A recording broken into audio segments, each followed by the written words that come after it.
My guest today is an internationally acclaimed writer and award-winning journalist whose most recent novel, Eye of the Beholder, was longlisted for the 2023 Sunday Times Fiction Award, but that's just one of Margie's many accolades. As author of the Clare Hart Detective series, Margie has been dubbed the Queen of South African crime thrillers.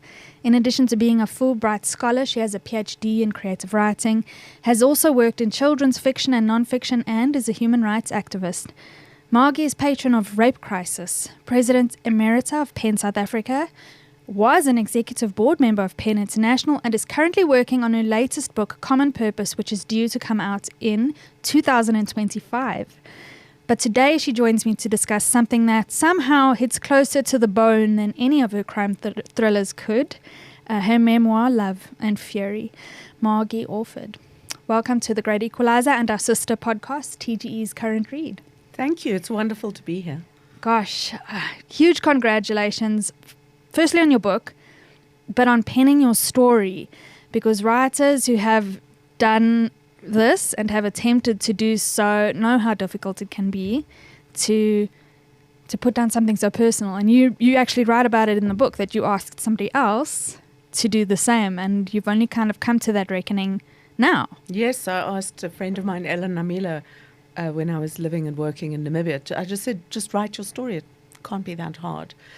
And I've only realized now, more than 20 years later, how difficult that is for a woman especially to tell the truth. Did you chat with her about it while you were busy writing? I saw Ellen while I was writing this book, but I didn't actually talk to her about the writing itself. But working with her in the 90s in Namibia when I was living there was so formative in sort of understanding it. And I did remember and feel sorry for what I'd made her do, of like really getting down to the hardest things. So normally I ask authors to give an elevator pitch of their book, say what it's about. And you could, but it's a memoir, so readers will have somewhat of an idea. It's about your life, or a part of your life. So rather, I'm going to ask you why you decided to pen your memoir, and why now, after years of crime fiction. And, as you say at the back, why the book kept you alive. Well, in 2015... I left South Africa and went to England. So I had these 3 fellowships. But in that year as well, I got divorced after a very, very long marriage. 27 years we'd been together. I had had complete burnout from writing the crime fiction and dealing with all this gendered violence. And I had no idea that any of this was kind of how much it had affected me. So I just hit this wall. Everything kind of just fell apart. This whole edifice, this kind of momentum that I'd been on since I'd had my first baby when I was 24, 25 and just working, everything kind of fell apart. And I fell apart. And, the book starts at the moment where I just sort of couldn't go on anymore. And I'd experienced depression before, but this was just a kind of collapse. And I found, which I talk about right at the beginning, the one thing I haven't been able to write was a suicide note, and I realized only later that's what I've been trying to do, to kind of say goodbye, because I just couldn't work out a way of going. So in a way, the writing of this book was trying to understand that, where it had come from, and then to kind of reassemble myself again. That was the kind of starting point. I also realized so much of my crime fiction was about what it is like to be a woman in South Africa. In a way, it was like a way of keeping a distance to these things that frightened me so much and happened to people I knew and various things. So I suppose Love and Fury was like a way of accounting for myself and getting going again, putting all the pieces back together. So we're going to circle back to the suicide note when we talk about Eye of the Beholder. But I do want to talk about how resonant Love and Fury has been for me. Like author Marina Benjamin says in the back shout of the book, that it's it's about your life. It's deeply personal, but also triumphantly resonant for all women. And as I mentioned, I can safely agree that you're not just penning your life story, though. This is a South African story, a South African woman's story. Even though you're not, you're Namibian, right? So let's call it I'm a mongrel. Let's put it that way. Southern African woman's story. Yeah. And it's deeply political. Did that facet of your memoir come out naturally, or had you drafted it, penned it down, knowing that you wanted to weave in politics and activism? I can't separate them. It's not possible to be a woman and not to be political. One of the oldest sort of slogans of second wave feminism is the personal is political. And anyone who's tried to write, anyone who's been a mother and tried to work your body, your female body, is a political minefield and battleground very often. So one of the aspects, and the way that I write is I kind of just discover what I'm writing. I always say that all other art forms, whether you're making a film, whether you're making a sculpture, whatever, you go and buy your material. You buy your piece of wood that you're going to sculpt, you get to film, you have a camera, you get your rushes, you then edit them. If you're a painter, you get the canvas, you've got the paints. With a writer, you make your own raw material. So my first wave of writing anything is just to get out something that I can then shape. All my books I write by hand. All of them have started off by hand, not because I typed too fast. I was a journalist, and the most useful aspect of my education was a touch typing course I did at Boston College. Much more useful than a PhD. But so I type too quickly to think and feel. So I write by hand, I produce this material, and then I look at it and think, wow, that came out.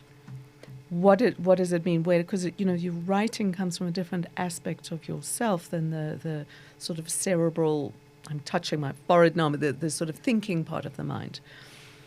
And then I had to start winnowing out what the other people's stories were that I was telling in Love and Fury. And it's had a number of different, that was a final title. But so I made that material. I didn't have a plan particularly. Apart from this idea, and I'm glad you bring up the politics, because it's a kind of social and intimate politics that I'm writing about. And one of the things I wanted to understand is how one becomes a racialized, sexualized person. So how I became a girl, how I became a white girl. Those are very closely allied to each other in our experience. And then what that means for one's lived experience and what you do, what your social responsibilities are, how you kind of bear witness and give an account of that. So for me, politics and the private, it's like, imagine a sheet of paper. You can see both sides, but you can't separate the two. So to be a mother for me was a deeply political experience. Politics of power and dominance and rebellion and all of those sorts of things. And funnily enough, so this is in the very beginning, you point out, well, at one point when you get a card and you're like, you're starting to write the series, the Claire Hart series, and you meet with a graphic designer, you're hesitant to call yourself a writer. Like, what am I going to put on it? I really relate to that so much. The same thing happened to me. I was like, what do I put on my card that will allow me to see myself seriously? I even had remember sitting with a group of girlfriends and saying, well, I'm freelance now and I'm going to start samanthaherbst.com or .co.za. And they laughed because they thought I was joking. And I was like, that's difficult. I have to take this seriously. So I digress. But I was like, man, there's so many. I'm still living up to that card. It yes. says writer in huge orange. It gave me such a fright. But as a young woman and a new mom, you feel like you have to sacrifice. You write about feeling like you have to sacrifice writing for love, or you mention writing or sex, creativity or love. And you made an interesting observation. So with this trade-off in mind, Do you still think women can have it all in that? It's on page 19 that you write, writing like sex carries with it disruption, furtiveness, shame, and power. And you vowed not to write until you could write about things other than yourself. And you say, I'd lost my writing nerve before I began. So that's before the card story. That's before everything. I think it might even have been before you were a mother. Yeah. So I was a student and I wrote terrible poetry like I'm sure everybody listening has written or read. And I thought, I don't want to write about myself. I need to learn about the world. And that's true. I think it's a good thing. I think it's also quite, it's the way women often put themselves as second. I didn't see myself as the great artist or capital letters. I thought I had to learn my craft and figure out what to do. But I was also more interested in the world than in myself at that time. I mean, I was like having terrible love affairs and, that's all that nonsense that everybody does. But there was something else, and I mean, I know a number of people who just say, most of them men, who just say for no good reason, I am a writer, or I'm an artist, or I am a this, and they inhabit that place, and it is a masculine position. You know what I mean? The artist, from Homer onwards. Yeah. We were, even if you think about religion, the person who was meant to have written the first book, aka God, is male. If you know what I mean. So it's the male realm is this idea of the author of life and the author of wisdom, etc.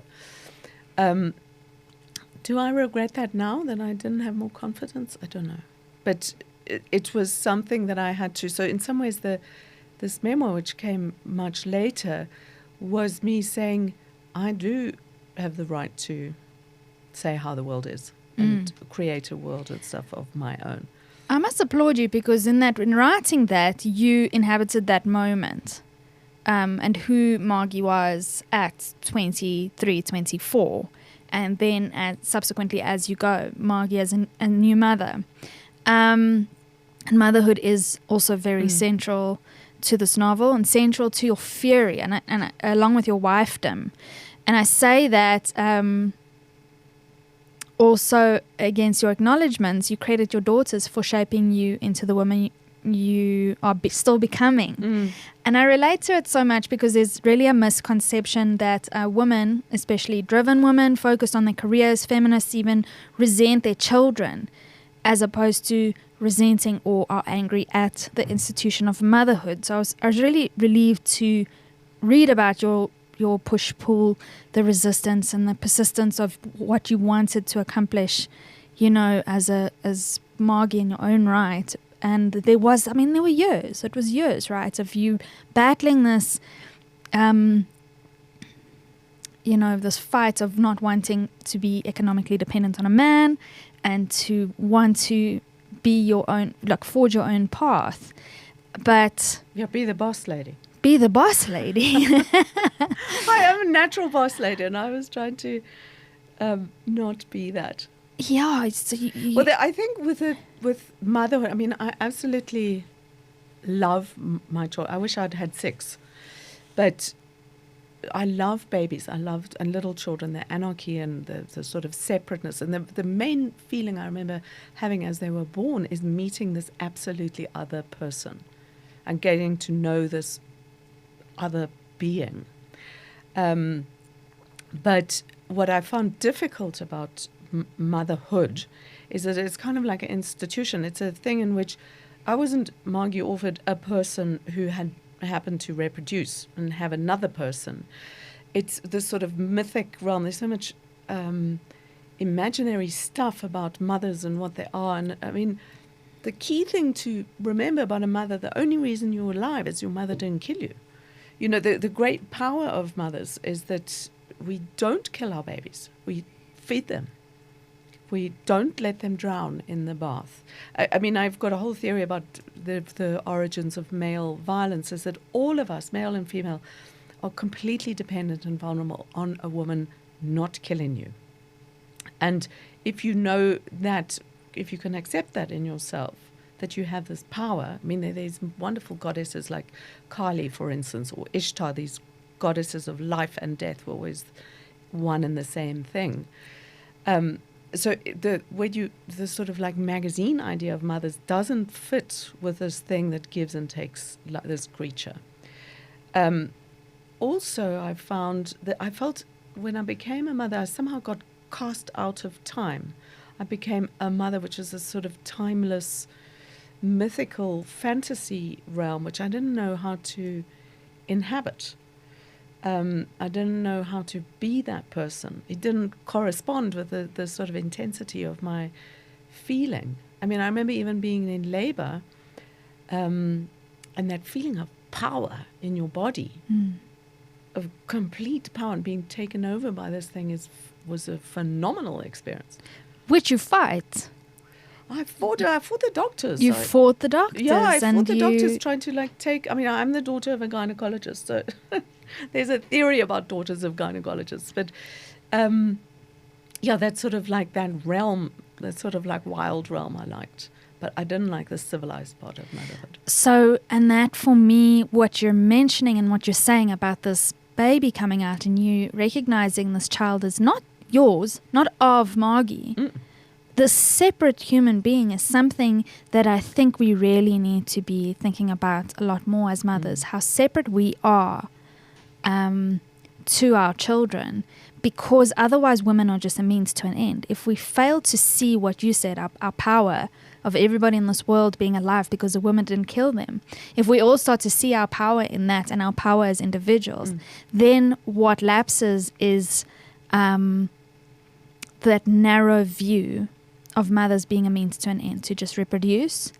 And then, I mean, I had my co-host in tears here the other day mentioning that we have to fight for our identity, because when our children leave the house and become people of their own, who are we then? You know, it seems like such a dumb argument, but we keep banging on about it because it's almost like it's not getting through. But and that it seems like you perpetually were fighting, and that was also part of your fury. In addition to the violence which you write about, I think intertwined in that is this identity, and you mentioned this domestic drowning. Oh God, yeah, no, the sort of that inertia of female time. I mean, it's.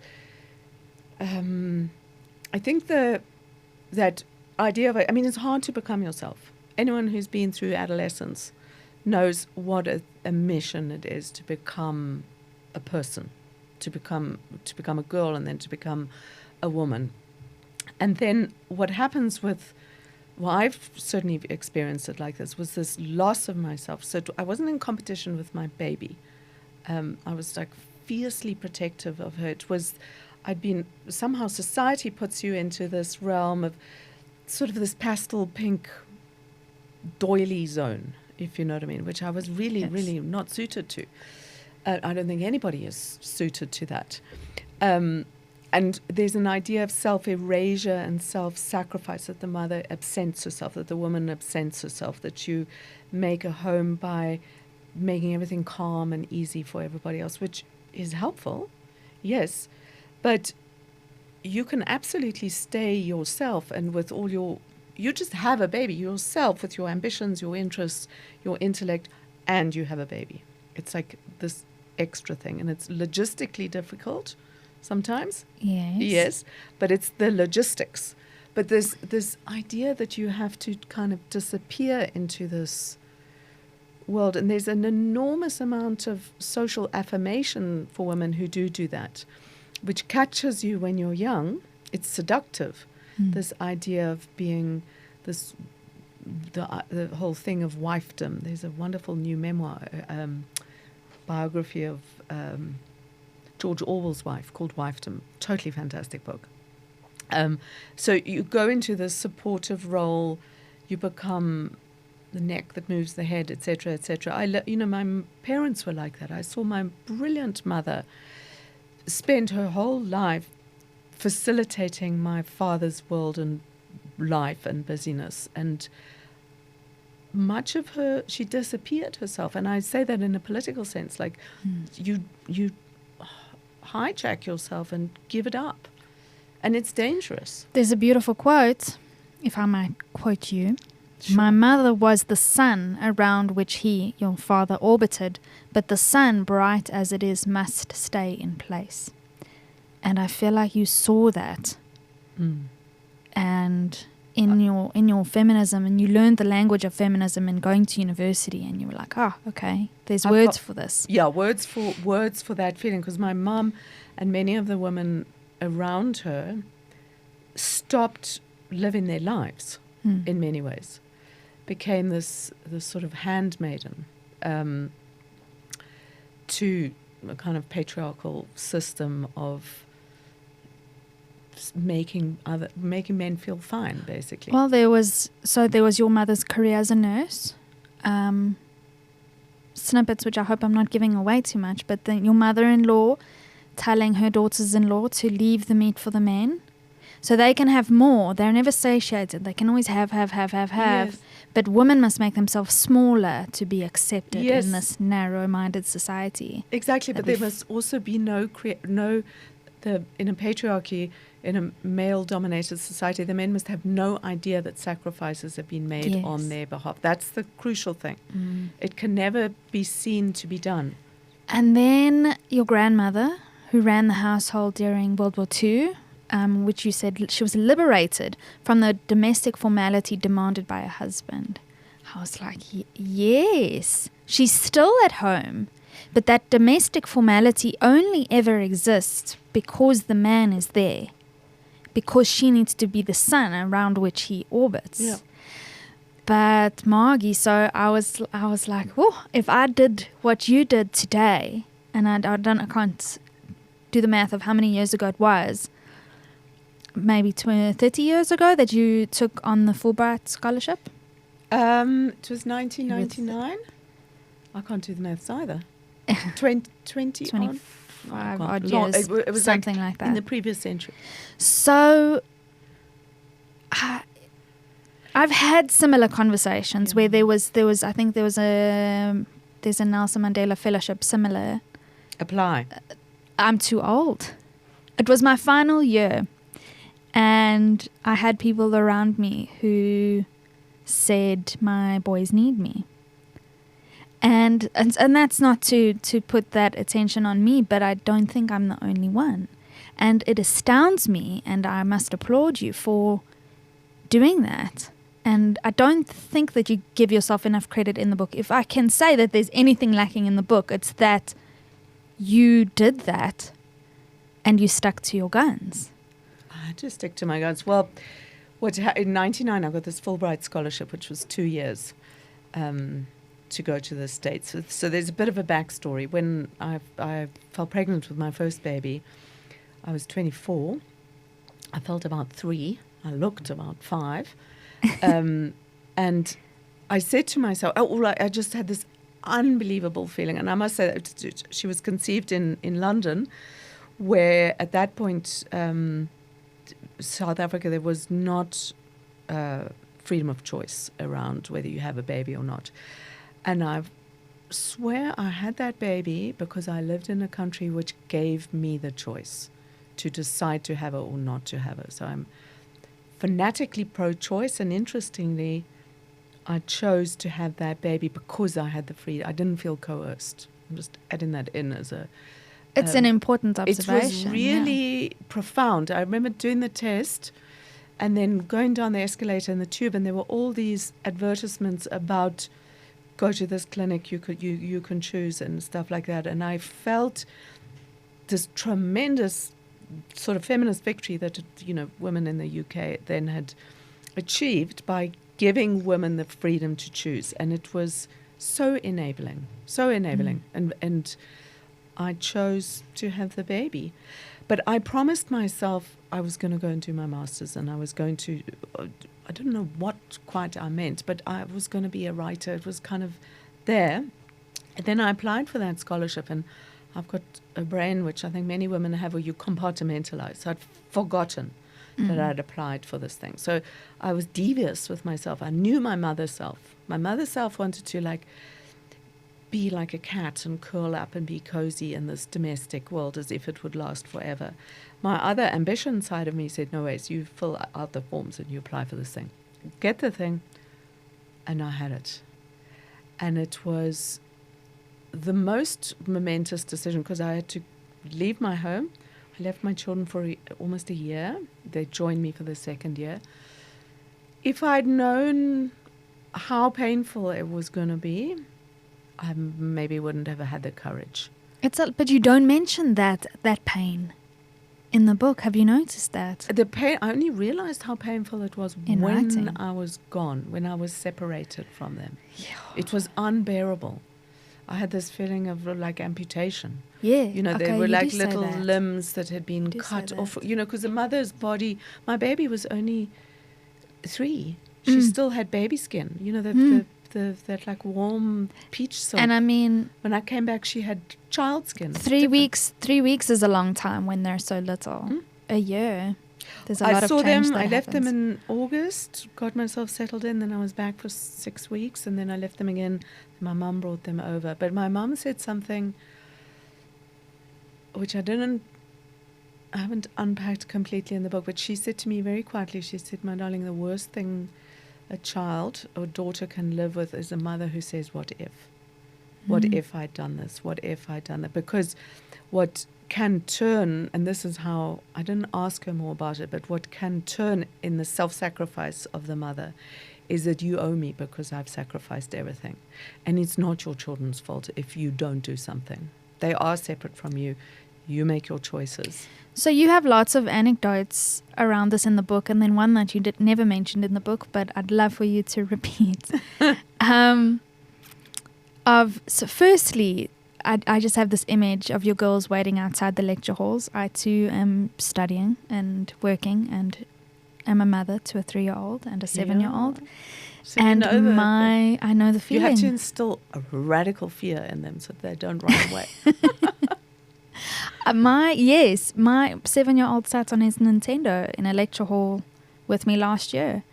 And I think I'm simultaneously sad and so proud at that moment. And I hope that he remembers it. And then you mentioned also your brave girls having their own keys, and you just unlock new levels of responsibility in them, but also a new level of womanhood and motherhood in yourself. And then I don't know where it fits in your timeline, but then the image of your daughters wanting food and you wanting to finish off something, and them, so there's I'd like for you to repeat that story, but there's your life is peppered with these anecdotes of you being a working mother and being a writer, and that being important to you. And in addition to that anecdote, I'd really love to hear how your daughters feel, if you might talk on their behalf about that now that they are adults and adult women. I'll start with them now as adults because they are ancient babies. My ancient babies are 34 and 31 and 27. And all of them are proud of their mother. All of them are very creative women. And my oldest has just finished a novel. My middle one is an artist. The youngest one is a scientist. And she's very, very creative and stuff. So they've learned, I think, to follow what they want and who they are. Interestingly, I never thought that I neglected my children, but they did go hungry sometimes, I have to say. Did you ever get accused of it? Yes, many times. Interestingly, when I got that scholarship, it created a scandal. It was in Windhoek, especially amongst white people I knew, white women I knew. They, how could I go? And eventually I said, say, my now ex-husband, say my husband got this and going away. No, that would be fine. You always, if your man goes away, no one offers to make food for you while he's away. If the wife goes away, everyone is like inundating the poor husband with hundreds of casseroles. You know what I mean? As though he's completely useless and can't press a microwave button. So that idea of fulfillment was seen as sacrilegious. I had a very interesting experience with some women that I was working with on this collection called Women Writing Africa, and these two black academics from Botswana. They just looked at me and they said, Margie, how are you going to look after your children unless you get a doctorate? And they said, your mother brought you up. She did an okay job. Yeah, so that was that different idea of an idea of community and an extended family idea was very valuable to me. With these, you had a village. I had a village, and I was the idiot. I was the idiot. But with my, so I would work with them. I did two things with my kids. I mean, it's easy now because they all kind of grown up to say it was easy. It was not easy. Mm-mm. I used to wake up at 4:30 in the morning and write and to work. So I didn't get a lot of sleep, and I was absolutely truthful with them. I would say to them, I'm gonna work till this time, and then I will stop. And I would stop at 2:00. So they didn't harass me because they knew I didn't tell them a lie. If I was going to play with them from 2, I would stop at 2, even if it was in the middle of a sentence. So I think I set up a real honesty exchange system. Of course, when they were small, I used to tie them onto me and like work and breastfeed and write and do all these insane things. And it is just hellish for a few years. But it passes. The other thing I did was they would make books. So I'd staple them books and they'd like write their books and illustrate them and they'd put ISBN numbers in. And they would work there. And they would work and it was amazing. I did instill a fear of God into them, but I don't know, not on purpose. One of my daughters said to me the other day, she said, Mom, I've never heard you shout. So I said, I was thinking about it. I said, I never shouted. She said, even when you were small, you never shouted. And she said, you never threatened us. And I said, well, why were you so good? She said, it was much worse because we didn't know what you might do. So I said, I wasn't going to do anything. They said, yes, now we know, but then we didn't know. So I integrated them in my work when I could, and I never let them think that their lives depended on me. Because apart from giving birth and not strangling them or whatever, there are many other people who can look after small children. But what I think was important, this is my only advice to mothers, is that when you are with them, give them 100% attention. Don't try and do it if you're doing half and half. Well, then you're failing at multiple things. You're failing at whatever else is taking your attention, and you're not failing. Failing's a harsh word. But you're giving maybe you're dividing you. Yeah, maybe it's a true word. It's a true word. I mean, I think you're failing yourself in that you will be able to come back to the work. And then when people offered to have them, I grabbed the opportunity. I said, great. I'll go and write. And then you do have the loneliness. You do want to go and interfere. It's so hard. There's such a push-pull. Yeah. And the story of them slipping the notes. It was my very first Claire Hart novel, so I was tremendously excited about writing my first novel. Were you working to a deadline? Did you have to hand it in? Okay, so the whole Claire Hart series started off, it's built on a lie. So I'd done this like super fancy literary novel. And it was like very pretentious and Coetzee-esque and terrible. Coetzee is a brilliant writer, but I was doing a terrible version of him. And then I'd written a couple of drafts of a chapter. I was doing a lot of crime reporting. So I submitted this literary novel and the crime novel. And the Michelle Matthews, who set up this little imprint, she phoned me straight away. I was at a writing workshop, and she says, okay, the literary novel, put that in the drawer. But we want the crime novel. And I had lied in the email. I said I'd written the whole thing, but it was like clockwork. Yeah, exactly that one. It was a total lie. I hadn't finished it. I hadn't even worked out where it was going to go. And then she said to me, great, can you send the whole thing on Monday? So I said, yes, of course. This was a Friday. So I went home and I said to my husband, I said I'm going to, he said, Margie, not even you can write a novel by Monday. It's not possible. You have to confess. How far were you? It was a total lie. I'd written 2 chapters and I'd sent those 2 chapters. Anyway, so then I phoned her in the morning and I said, on Monday, I said, Michelle, I'm terribly sorry, but it was a lie. She said, of course it was a lie. No. I knew. Anyway, so then I went that way. But I had a deadline, and any working mother with a deadline and looking after babies, they're not best of friends. Mm-mm. And so I had to get it, and now I did have to get it, and I was right at the end, and I don't know where my stuff is going to go. So once that train, it's like a bullet train, it starts going, and when I'm on it, I can't get off because you can't get back on again. Anyway, so I'm sitting there, and it's cold Cape winter, and this little note, this rustle comes. Little paper. It says, "Dear Mom, we're cold and we're hungry." So How old were they? They were quite small. I think the little one was maybe 5. I mean, they could get stuff. I mean, they were not babies. The little ones. They weren't potty training. They were a little bit older. No, they were house trained. They were definitely house trained. So they were 5 and 9 and 11, like that sort of age. Yeah. Just fully capable of running a house themselves. Anyway, so I write there, like, look in the fridge. And then I get the note back. I hear rustling, scuffling. Because I told them they could interrupt me only for 2 things, flood and blood. And it had to be a lot of blood, like serious, not stub toes. Anyway, so then the note comes back and it says, "There's mayonnaise and whiskey." And I looked at this, and I'm on my train, on my Clear Heart train. And I wrote back and I pushed and I said, "What's wrong with that?" Anyway, a while later, and now I managed to finish. I hear the door opening and the smell of pizza and everything. And the children had phoned their dad and said, "Dad, we're cold and we're hungry. We've got no food, and Mom won't come out." And he got them pizza on the way home. And I thought, life lesson: phone somebody else. Don't interrupt your mother. If there's another person to phone, and then they learned it.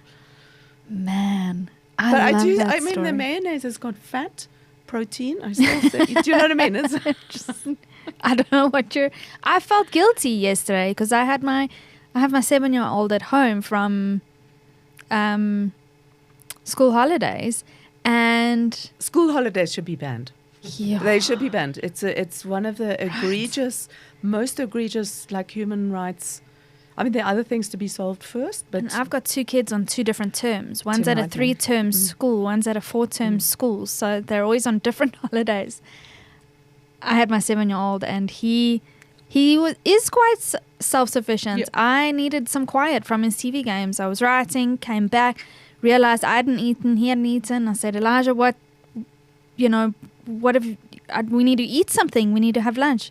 And he had a pile of, like, an empty cheese container, dippy cheeses, and, like, he had sorted himself out. And I thought of you. I was like, So my advice next time, you say to Elijah, "That's a genius child, and it's good snacks." You say, "If you get a snack, you bring Mommy a snack too." Yes. Make Mom a sandwich. Actually. Oh, man. So I really think that there's a lot of foundation here, being a woman writer in South Africa.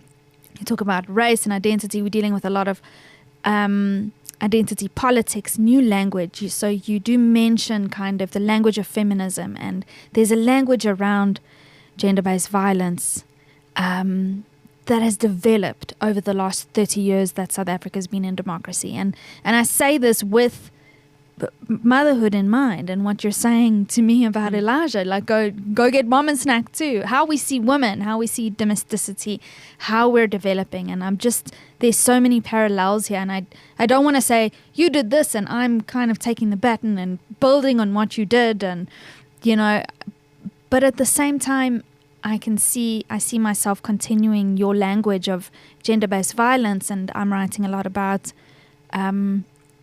obstetric violence. That's a large part of what my journalism and writing focuses on. And so I really resonate and see a lot of those parallels in our lives, and with how Claire Hart as a character manifested herself in your mind, that at this point you were doing so much journalism on HIV, on gender-based violence, on the horrors of a violent country that has these legacy issues. You can see the issues for what they are, but you also just, like, totally immersed in this violence. And I feel like fiction, you mentioned something, and I couldn't find it when I was looking again in my notes. You mentioned something about how fiction at times helps you delve deeper into the truth, deeper than reportage and journalism can take you. And that's how Claire Hart manifested herself, right? Exactly. She appeared like the goddess Athena. She just burst fully clad in her armor of her PhD and stuff like that. So with her PhD in rape and femicide, which I stole from Professor Lorna Martin, who is a pathologist who specialized in femicide. But with Claire Hart, she was my way of I've always thought of her as a prosthetic eye.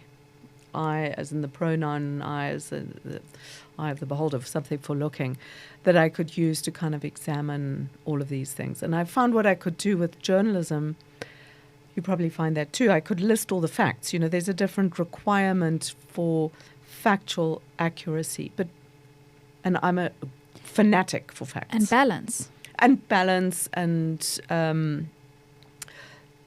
you can only put in what you really have concrete proof of. And that journalistic truth is something I absolutely adhere to and, approve of.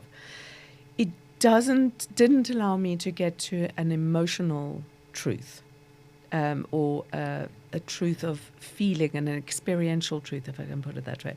So if a novel gave me 100,000 words or 80,000 words in which to write about really what it, say in Like Clockwork, which you have there, what these rapes and then femicides mean, what that life was that was cut short, the families around them, what the impact is. I mean, part of it was in a country where there's so many murders, where we lose the kind of sensation of each one is this indescribable loss that can't be, lives are just ruined forever because of them. But you lose it, and I wanted to bring it back to the specificity of those people who are lost and their experience.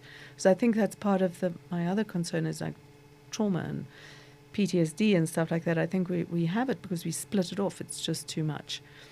So it was a way of finding how to tell those stories so that vividness of feeling, that not the spectacle of violence, but the loss of that person would be kind of real again. It was difficult. I was mad.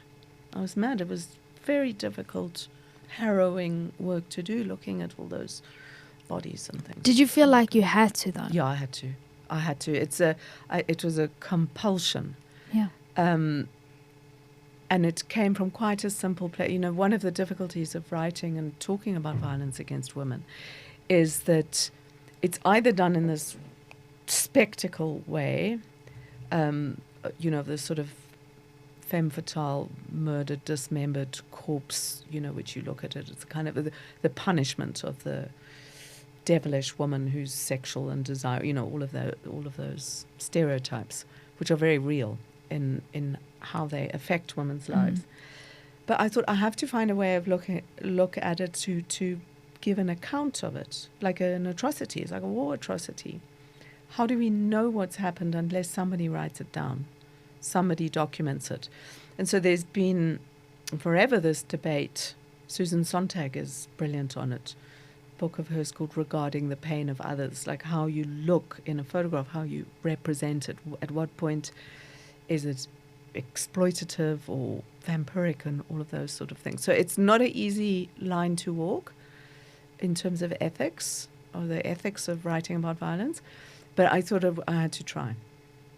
And what interested me over the series is in the first work, Claire Hart is quite distant from it. As I get to the last one that I wrote in the series, which is called Water Music, I didn't plan it this way, but she became a victim herself, and I thought it's not possible for women to hold this position of distance, of the mind, the cerebral, analytical mind that she had split off from the sort of traumatized body or the wounded body. I needed to bring those two together.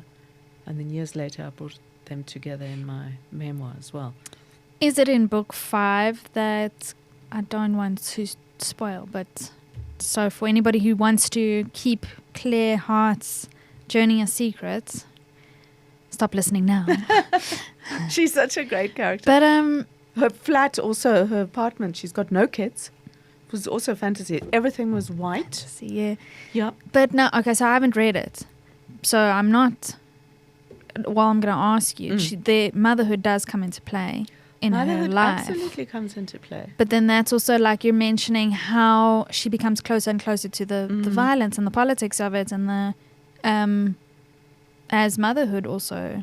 Water enters Music, fray. the last one, is all about motherhood. It's really interesting. It's all about So maternity. look how and that babies. happened. Look how that happened. Yeah, I know. Now that you're saying it, yeah, I'm just I know. thinking out loud. You can come back now if you didn't want spoilers. Yeah, motherhood is crucial, and she, I don't know. I mean, I worked out lots of things with Yes. those characters, and I only saw them afterwards. So that's what I was looking at. So now book 6, there was a huge ethical quandary. Yeah. Oh, yes. With the Well, what was supposed to be book yes, 6. Yes. So are we going back to Claire Hart? Are you going back to Claire Hart at all? You don't want to say never say never? Or? No. She's pitched up in my new book, Common Purpose, as a bit character Okay. with her kid. I don't know where they came from. Okay. Anyway, so but she's not. She just sort of maybe it's time to come back. The little boy would be about 7 now, I guess. So it's civilized. He can make snacks for his mom.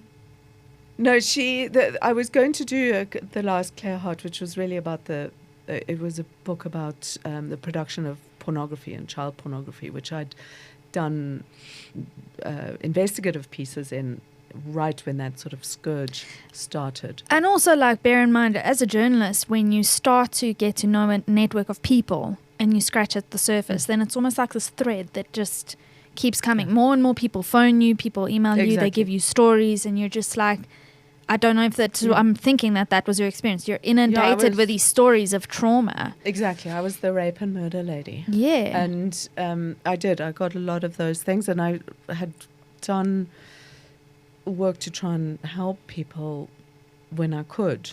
I mean, the journalists can't interfere, but if you see someone who needs a referral to the Red Cross or to the rape crisis or whatever, you've got to give it to them. I mean, I don't know, maybe that's You're a person first.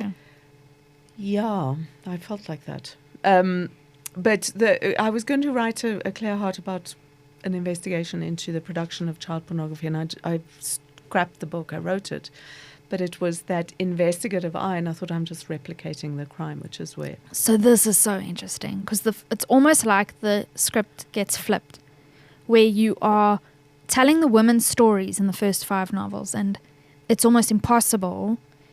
So you go into detail in your memoir about this, and that's also just another fight that you have. It's almost like you've got a lot of love in your life and all of these relationships and developing this love for yourself, but also the fury comes out of just it's circumstantial, but it's also relational, and you having this. I felt that kind of warfare of the gaze, and the perspective of what eventually becomes Eye of the Beholder. Yeah, so it feels like you've flipped the script. You got to a point where you could no longer speak. Correct me. On the part of the woman, or I couldn't. I reached the end of what I could do as an investigator. So Claire is an investigator. She's an investigative journalist, and she's what cops also investigate. And I became more and more interested in how to write from the inside. What it's the experience is. It not with a distance of the person's already dead or the crime's already committed, of what it feels like from the inside and what it feels like to have rage. So the main character in The Eye of the Beholder is this character Angel, and she's like pure fury in a way. And in that book was very interesting to me because it's all about images and the creation of the image of what it is to be subjected to the male gaze, which any little girl, any ex-little girl, that feeling. You ran around in the world completely free, and then something you don't know happens, and these eyes come on you and they strip you and kill you and consume you. It's awful. I think we all also have a moment. Most of us. I think most little girls have a moment. If it's not nefarious, then it is also an older woman calling you aside and saying, Yes. You are too old. My mother had called me aside and say I was too old to undress in front of my grandfather. Yeah. Yeah, and I describe as my experience yours, in the book with my granny who I loved, and it was... It's devastating, It's devastating because I thought something in me was harming someone I loved. I thought I was evil. I think that's the moment where the idea of, the biblical idea of Eve as being what's been allocated women throughout history and literature as the source of disruption and, shaming and sexuality, and you take it in, it's very difficult to get rid of it. And it's an incorrect dichotomy, I suppose, of where loss of innocence is equated to just growing up in womanhood. Womanhood equals loss of innocence, but the same doesn't happen for men. I don't think so. I don't think it does. I think because they're not the object of... I mean, obviously a little boy who's, molested, sexually molested, obviously, I mean, there's... that trauma is the same for boys and girls.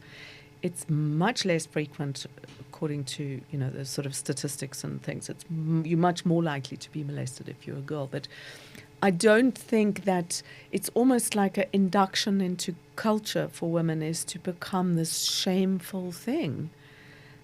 And yet, that old Madonna whore idea, then weirdly enough, motherhood, if we can circle back, the product of sex and desire, hopefully, and is then kind of stripped of all its power and sexuality, because there's something about you become unsexed as a mother, in the kind of stereotypes of it, which is just bonkers, because I don't know where people think babies come from.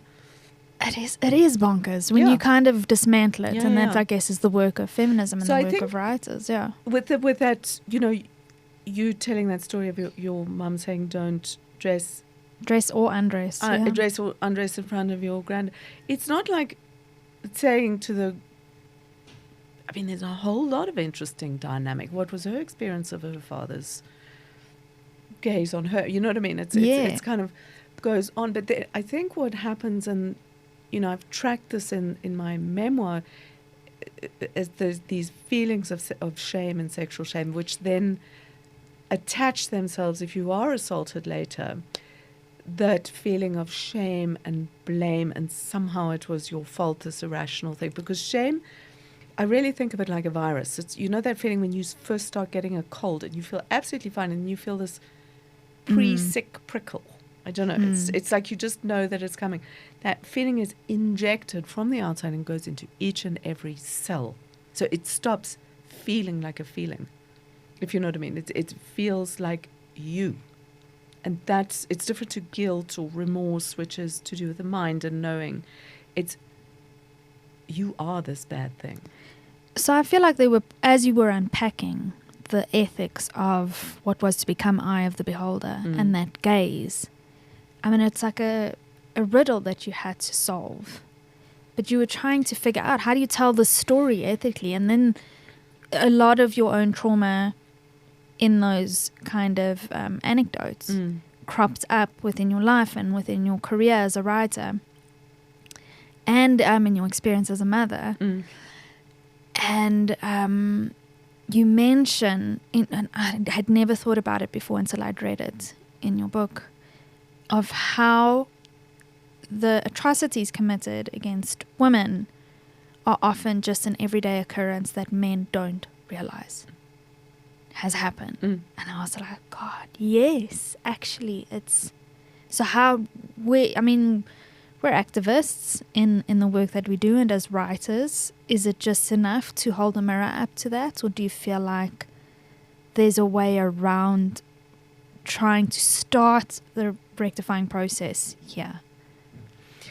It's a very... one, in a way, for each individual person who's listening to this, is to do an archaeology of your own feelings of shame and where they come from, and how you've experienced it and how they've kind of formed in yourself.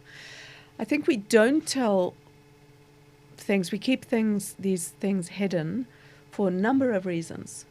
You don't want to tell that you were assaulted by a teacher, for example, because you don't want to upset your dad.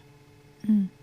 So it becomes a burden of silence, which might be self-imposed, but there will be this idea that everything must, you mustn't upset the apple cart somehow. You mustn't tell these stories which are so painful to you because it will upset other people. It's part of the feminine contract, perhaps, is that you suffer.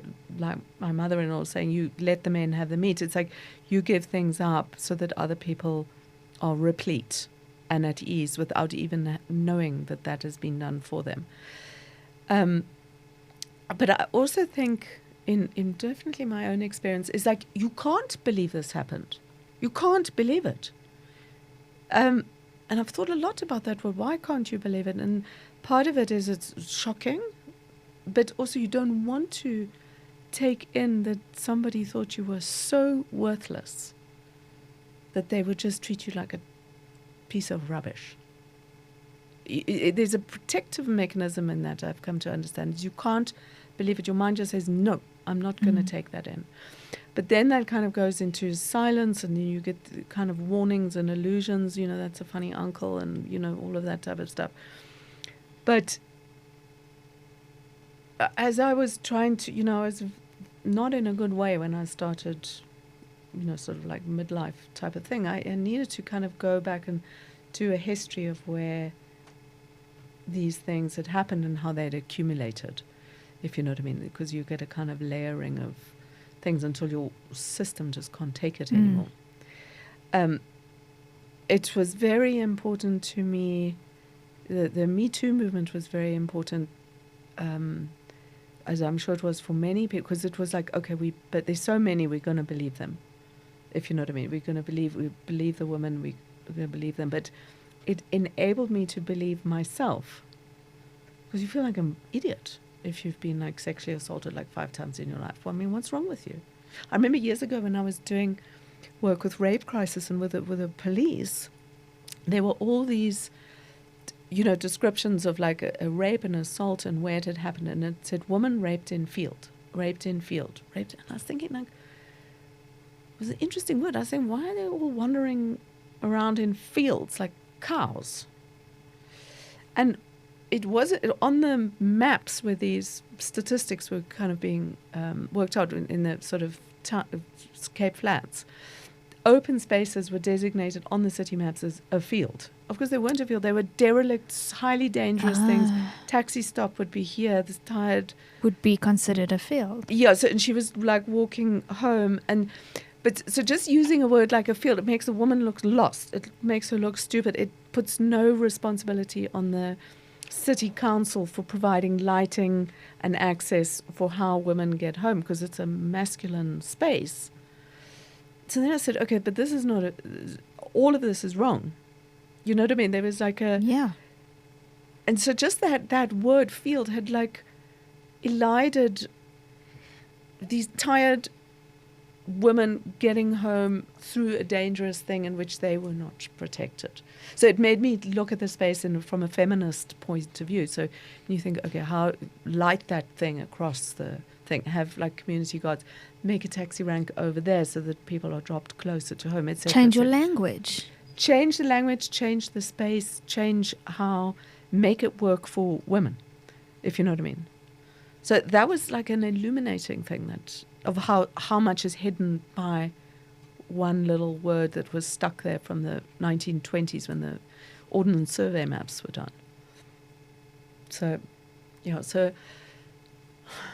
I don't know, I mean, it's tricky, that idea of belief and who believes you and believing yourself and then doing it. I mean, another thing, my theory of shame, having worked with many rape survivors, I've always wondered, why do we feel so ashamed? We did nothing. We were like being and then assaulted. Why have I got the shame? And I've interviewed perpetrators. They are shameless. They're always mad that there's no remorse. You look at, famous Me Too, Harvey Weinstein, all these, Jacob Zuma, all these people. And you mention an acquaintance as well in the child pornography facet, that you knew this person and also it was just like a hellish mistake. Yeah, mistake. And I stumbled upon, no integration into the self. So that the shame is not on that person, but you can't have one person completely shameless and the other one full of shame. So one of the things I understood about shame is that when you feel shame as a victim of sexual violence, you're playing somebody else's shame tape on their behalf. I think one of the reasons women and children are often assaulted is for a man who can't deal with his own aggression and vulnerability and shame. You put it in somebody else and you kind of watch it play out. It's not yours. You cut it off. So that idea of responsibility, I mean, of course, if you're looking at child pornography, the act is criminal, but you're a participant in a sexual crime as much as the actors doing it. As much as the syndicate that has made money off of it. Yeah. They're doing that because of you. Jeez. Well, Margie, we haven't even touched on your divorce, which comes later, which had me in tears. Me too. 10 years. I'm 10 years into my marriage. I think a lot of readers you'll find on different, ends of the spectrum and somewhere in the middle, and with their own experience. But it is definitely relatable. It is heart-wrenching. It's scary. But I must applaud you for penning it. And the way that you did, respectful to Aiden, your ex, in the book, the father of your children. Well, by writing, I must just say, I've said this before, if you end a relationship, you have all the unhappiness. One of the great gifts of writing, especially writing about your own life, is that you have to go back to the happiness and the love. And you find it's still there. I mean, just as much as trauma lives in the body, so does happiness and pleasure. And it was the most surprising gift to rediscover that real love and affection and connection we had, which it was a long time, but it didn't survive the changes and the kind of, that as life goes on. But that's, our bodies, they like banks. They store the bad and the good and they've got all sorts of secrets. Your sister asked you when you were writing Eye of the Beholder what it's about and saw it as a suicide note. Now that it's out in the world, you've gone through mental health challenges and have seen, therapists and kind of done psychoanalysis, and I'm assuming continue to, as people who suffer from mental health need to, which is all of us. I'm having a rest at the moment. But I'll be back. Hard relate. Yeah. But was it? Do you think that that's what you were doing as a writer? I think so. I think all of us, like, it's a big question. It's Camus' question in. He says the main philosophical question is why not to kill yourself? Existentialist's question. How to be alive, how to live. That's why to live. Those are all important and complicated issues. The first version of The Eye of the Beholder, there's an artist and she has a terrible fall in her studio, and she's been involved with a man who's convicted of watching child pornography. So I was interested in women as a collateral damage to the crimes of men, unbeknownst to her, and then she finds out this terrible thing.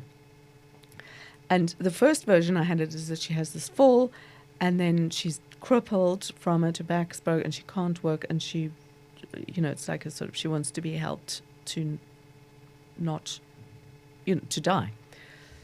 And it was before I wrote the memoirs, I wrote in that, and my sister's very perceptive. She says, what are you writing? So I told her, and she said, oh.